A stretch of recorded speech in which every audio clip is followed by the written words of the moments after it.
બે ટ્રાન્સજેન્ડર તથા બે ઇસમો સાથે મળી ભારતીય બનાવટના વિદેશી દારૂની નાની મોટી બોટલો તથા બિયરના ટેન નંગ 588 જેની કુલ કિંમત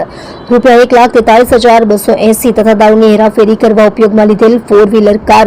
જેની કિંમત ₹3 લાખ મળી કુલ કિંમત ₹4,43,280 ની મત્તાનો પ્રોહિબિશનનો નોંધપાત્ર કેસ શોધી કાઢતી Udhna surveillance team Udhna police સ્ટેશનના police inspector Shri S N. Desai તથા પોલીસ ઇન્સ્પેક્ટર શ્રી જે.એસ. જામરેનાઓના માર્ગદર્શન હેઠળ surveillance police sub inspector Shri M K. ઈશાણીનાઓ સર્વેલન્સ સ્ટાફના માણસોની સાથે પેટ્રોલિંગમાં હતા. તે દરમિયાન પોલીસ કોન્સ્ટેબલ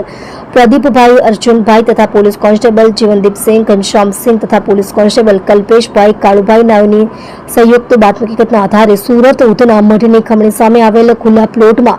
જાહેરમાં એક વેગેનાર 4-વ્હીલર દારૂની હેરાફેરી કરનાર આરોપીઓ ચેતન ઉર્ફે ઈશિતા કુંવર સોમચંદ્ર દરજી ઉંમર વર્ષ 42 રહે ચંદુભાઈના મકાનમાં સંતોષીનગર નવાગામ ડિંડોલી સુરત તથા ડેઝી કુંવર નિર્મલા કુંવર ઉંમર વર્ષ 42 રહે ચંદુભાઈના મકાનમાં સંતોષીનગર નવાગામ ડિંડોલી સુરત તથા અજય ધીરુભાઈ પટેલ ઠેભાની ઉંમર વર્ષ 28 ધંધો મજૂરી કામ રહે 112 ચિત્રકૂટનગર દશામાના મંદિરની બાજુમાં કરાડવા રોડ સુરત તથા કિશનભાઈ ગગજીભાઈ બાવળિયા ઉંમર વર્ષ 24 ધંધો ડ્રાઇવિંગ રહે 11 ચિત્રકૂટનગર દશામાના મંદિરની ગલીમાં નાઓને ભારતીય બનાવટના ઇંગ્લિશ દારૂની નાની બોટલો તથા બિયરના ટેન નંગ 588 જેની કુલ કિંમત ₹1,43,280 ની મત્તાના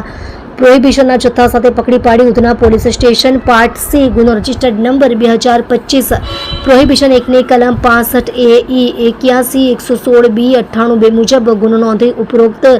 અધિકારીઓ અને પોલીસ કર્મચારીઓ ખૂબ જ સારી અને પ્રશંસનીય કામગીરી કરેલ છે. તમે જોઈ રહ્યા છો સેવા ટાઈમ ન્યૂઝ ચેનલ અજમલ જાતવની સાથે.